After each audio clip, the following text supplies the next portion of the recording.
Olá, noivas e noivos! Hoje vamos falar sobre a cerimónia do casamento e tudo o que está diretamente ou indiretamente relacionado com ela. Independentemente de ser religiosa ou civil, verdade é que há pontos em comuns entre ambas.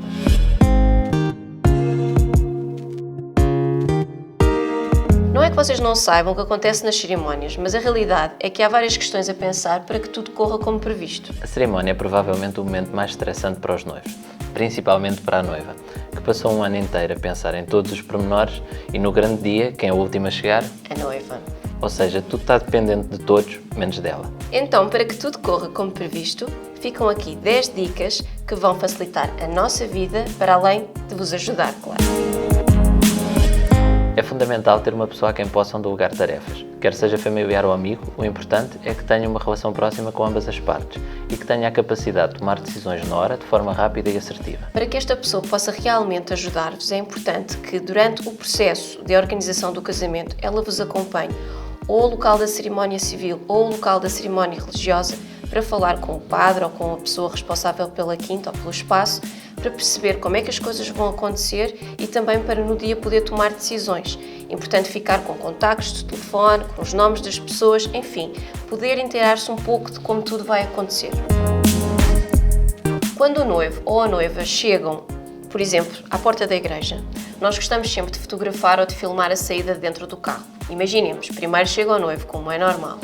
A seguir, o carro tem que sair de lá, não se podem esquecer do carro à porta da igreja. Depois vem a noiva. Depois vem a noiva. Acontece muitas vezes deixarem lá o carro e não pode acontecer. Os carros têm que ter sítio onde ficarem estacionados. Porque no fim, quando nós sairmos e tivermos que fazer a filmagem ou a fotografia do lançamento do arroz, está lá o carro no meio e depois ninguém sabe de quem é a chave. Definam logo, no início, antes da cerimónia ocorrer, quem é que para o carro e aonde e depois onde é que ficam guardados, que é para não haver estes contratempos. No que se refere à decoração da igreja, é importante essa mesma pessoa que vos está a ajudar verificar se os cestos de arroz já estão na igreja ou as outras coisas que querem usar na saída da igreja, se as flores estão realmente como pensaram, para dar tempo de telefonar e poder resolver alguns detalhes. Também é importante, quando os convidados começam a chegar, essa mesma pessoa ir ter com os convidados e convidá-los a entrar na igreja ou no local da cerimónia, no caso de ser civil, para se sentarem o quanto antes. Se não, imaginem, quando o noivo entra, metade do espaço da cerimónia tem convidados e a outra metade está lá fora, à espera que a noiva chegue. Quer dizer, não fica bem nas fotografias, não fica bem no filme. O ideal é que esteja tudo composto, cheio de pessoas sentadas, de ambas as famílias, ambos os amigos, para poderem então fazer a entrada triunfal. Muitas vezes, nas cerimónias civis principalmente, colocam bancos muito bonitos para os noivos se sentarem, só que eles ficam muito baixos. Fardos de palha, por exemplo. Sim, relativamente às outras pessoas que estão atrás, ou mesmo ao conservador que está à frente, ou à mesa, os noivos ficam baixos e não fica bem na fotografia, nem no filme fica bem. Terem a mesa por aqui. Portanto, procurem que realmente a quinta pode ajudar-vos na decoração e não temos nada a apontar relativamente a isso, mas pensem na altura dos assentos, porque houve alguém que já estudou como é que isto deve ser. Portanto, é só simplificar. E não só, as costas do banco também. Sim. As noivas pensam num vestido com umas lindas costas numa foto triunfal do fundo do corredor, os dois noivos lá à frente. E depois aparece uma gigantesca cadeira. Sim, em que não se vê nem o véu. Não dá. Por sua vez, nas cerimónias religiosas, colocam os bancos dos noivos muito perto do altar. Isto provoca duas situações. Uma, muito distanciamento para os restantes convidados. Por outro lado, como nós respeitamos e não subimos aos altares, não temos ângulo para fotografar os noivos de frente e só podemos fotografá-los de lado. Portanto, procurem um meio termo. Não ficar tanto em cima do altar, nem tanto em cima dos convidados. Isto, claro, quando o espaço o permite. Noivas e população em geral, pela última vez. A noiva entra sempre à direita de quem a leva. Está percebido? À direita de quem a leva. Não há enganos. Façam sempre assim. Senão parece que andam a jogar o fandango à entrada da igreja, porque agora é deste lado, agora é daquele. Agora é à direita de quem a leva. No caso de ser uma cerimónia religiosa, nós gostamos bastante que as portas estejam fechadas à chegada. A antecâmara normalmente tem a porta frontal e tem portas laterais. Peçam sempre autorização ao Sr. Padre e expliquem que não é para fechar a porta, é só para encostar o suficiente para depois duas pessoas abrem a porta e faz aquela entrada triunfal.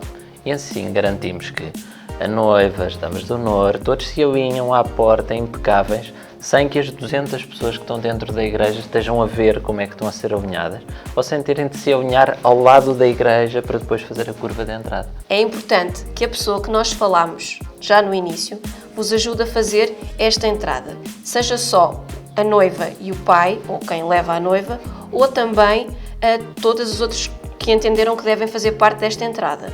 Façam um ensaio antes, ainda que pequeno, principalmente se tiverem crianças. Porque imaginem, vocês são crianças pequeninas, abrem as portas, veem mais de 100 pessoas à vossa frente, não vão querer andar para a frente. Se treinarem um bocadinho antes, a coisa corre muito melhor. Relativamente às leituras, por norma são sempre 3. A primeira leitura, a segunda leitura e a oração dos fiéis. Ensaiem, minha gente. Há pessoas que não estão habituadas a este tipo de rituais católicos e podem não saber quando devem subir para ir fazer as leituras e ficam nervosos só por causa dessa mesma situação. Se houver essa mesma pessoa pode ler as 3. Não pode nada. A mesma pessoa não vai ficar o tempo todo no altar à espera que chegue a altura de ler tudo, não é? Bem. Mas pronto, em todo caso, os livrinhos ajudam. Sim, aqueles livrinhos que até decoram os banquinhos da igreja. Pronto, esses livros ajudam.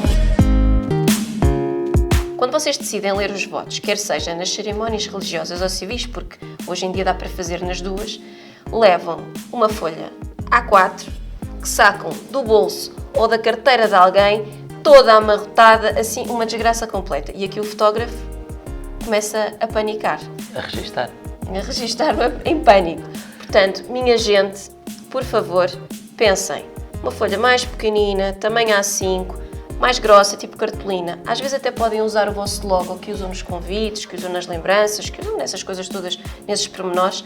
Podem pôr nessa folha também. Fica como recuerdo e aqui o fotógrafo agradece. Pois, e Ou então assumam, se é para levar uma folha grande, levem um pergaminho. Desenrolam, veem. Não. Sim. Não. Pois não cabe no vídeo.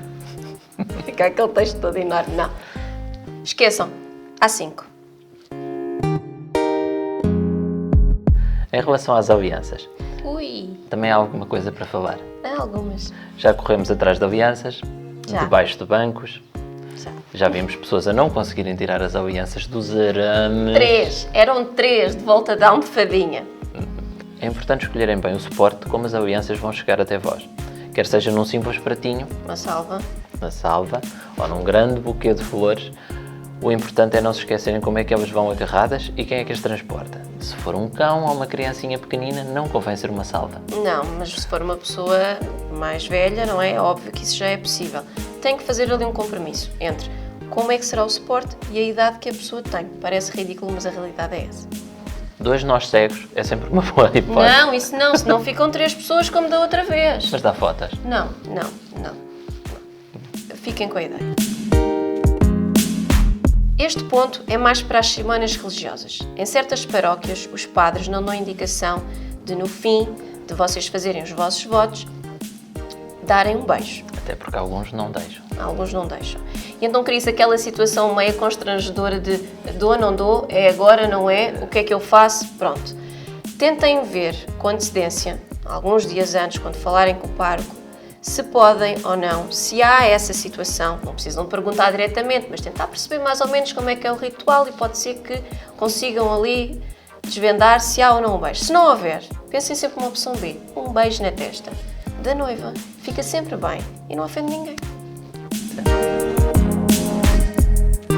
Quando chega à altura das assinaturas, é importante que tenham uma noção de que, como vamos estar a fotografar e a filmar, a caneta do talho do Zé da Esquina vai aparecer. Ou da funerária. Da funerária fica na igreja. Bom, o importante é que tenham uma caneta, não precisa de ser uma caneta cara, não precisa de ser nada disso, uma caneta simples, toda de uma cor só, pode ser plástico, mas que tenha bom aspecto. Normalmente, quando são nossos noivos, nós andamos sempre com caneta já por causa dessa situação. Há um detalhe muito importante, de que cor é que tem que ser? Tinta preta. Tinta preta. Já no registro, nem sempre é preciso assinar papéis, porque normalmente já fica tudo tratado quando vocês vão aos registros. Portanto, quando é no dia da cerimónia, a princípio já não é preciso assinar. Mas tenham atenção então à cantinha. No caso das cerimónias religiosas, quando querem tirar fotografias no altar, é importante que as pessoas com quem querem tirar fotografias permaneçam dentro da igreja. Aquela pessoa que falámos há pouco é ideal para ir chamar toda a gente, para que toda a gente que seja para ser fotografada esteja dentro da igreja e não lá fora a confraternizar e a dar beijinhos e essas coisas. De todo modo, vamos tentar que no altar as fotografias sejam tiradas com os familiares mais próximos. Vamos pensar naqueles que fazem questão de ter uma fotografia vossa no altar. Provavelmente o grupo de amigos que teve na despedida de solteiro não dará grande valor a isso. Não. Importante também saber se o padre autoriza, porque por vezes tem missas logo a seguir, ou casamentos logo a seguir, ou tem mais do que uma paróquia e tem que ir embora e tem que fechar a igreja. Portanto, pensem sempre em perguntar antes do dia do casamento se essas fotos podem acontecer, que é para não haver aqui constrangimentos entre o senhor padre e o resto do pessoal. E não se esqueçam do próprio padre, se quiserem tirar uma fotografia com o próprio padre, se tiverem ligação a ele, ou, muito importante, aquele que normalmente é esquecido, o coro. O coro não vai à festa, por isso, se quiserem tirar uma foto com ele, esse é o momento certo.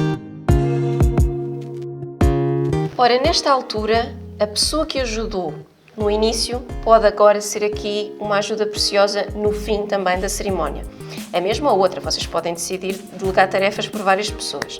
É importante que esta pessoa certifique-se que todos estão no exterior da igreja e não no meio do corredor, porque nós queremos filmar os noivos a sair, eu quero filmar os noivos a sair, ou o Tiago quer fotografar os noivos, e os noivos param sempre naquele momento em que estão quase a sair da igreja e vem um convidado e beijinhos, parabéns. Não.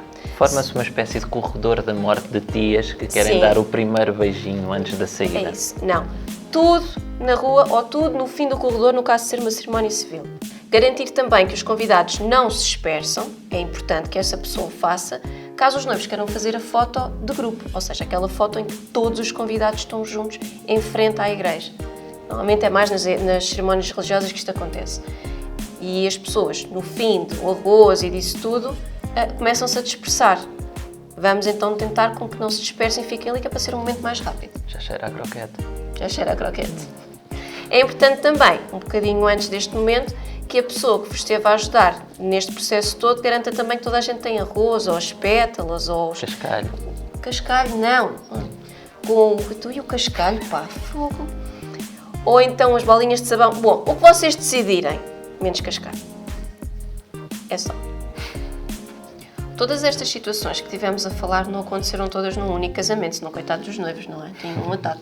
É óbvio que isto é um resumo de todos os anos em que andamos a trabalhar e que, volta e meia, lá acontece uma situação ou outra. Regra geral, somos nós que na hora resolvemos estas situações, só que nós queremos estar concentrados a fotografar e a filmar. Eu a filmar, com licença. E estamos sempre a tentar ver se está tudo ok, se já deram sinal ao coro para fazer a entrada, se já abriram as portas, se já organizaram a entrada. Quer dizer, nós não podemos andar a tomar conta disto tudo além de fotografar e filmar. Mas é um facto, já abrimos muitas portas, já andámos a correr atrás de alianças. No entanto, pensamos que se toda a gente souber que estas situações podem acontecer e se as anteciparem, provavelmente não irão acontecer com tanta frequência e a nós facilitam-nos a nossa vidinha, não é? Bastante. Esperemos que tenham gostado das dicas. Até à próxima. Tchau!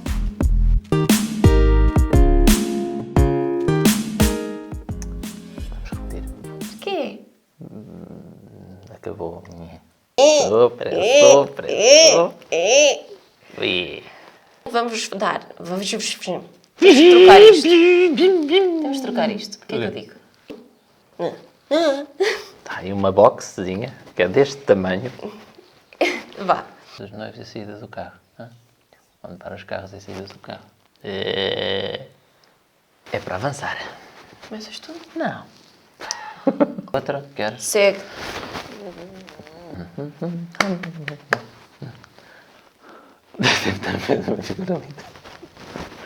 Esquecemos de falar da camisa do pescador.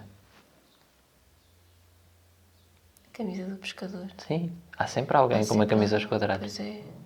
Ou é o senhor na igreja, ou é quem está a arrumar as cadeiras na quinta, ou é no quarto do bolo. Está sempre atrás do altar. Há sempre alguém. Vais para isto no filme, não vais? Depois. Tá. Está feito. That's a rap.